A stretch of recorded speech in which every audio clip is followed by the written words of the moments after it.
मेरो क्लासमेट कमल रिमाल यहाँको हेडमास्टर यो हाई स्कुल रहेछ। के नाम हो थाहा छैन अहिले मलाई। म यतापट्टि आएको छु, मेरो मामा ससुराको घरको करासँग रहेछ।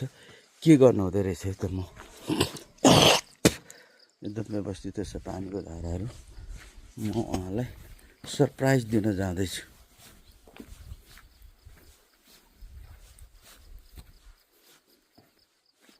पाँच क्लास 6 क्लास यो केपी लस्कडी बाँसपानीको भवन यो रहेछ। 5 क्लास यो रहेछ 6 क्लास अति नै व्यवस्थित।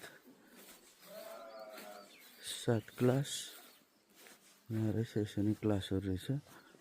यो 7 क्लास रहेछ। यो 8 क्लास रहेछ।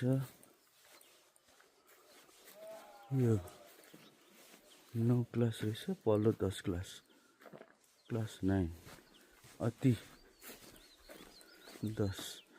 यहाँ के लेखेको छ भने विद्यालयमा चिज चोरेर पास हुनुभन्दा सम्मानपूर्वक फेल हुनु जाति हो।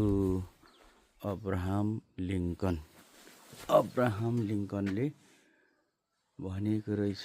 विद्यालयमा चिज चोरेर पास गर्नुभन्दा सम्मानपूर्वक फेल हुनु जाति हो। अब्राहम लिङ्कन कति राम्रो कुरा। सजिलैसँग पाइने सफलता धेरै टिक्दैन। लामो समयसम्म टिक्ने सफलता हासिलसँगै पाइँदैन। उखान।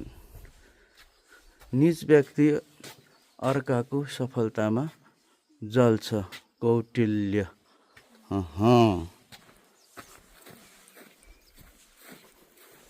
यो स्कुलको नाम चाहिँ के रहेछ भन्दाखेरि श्री राष्ट्रिय माध्यमिक विद्यालय।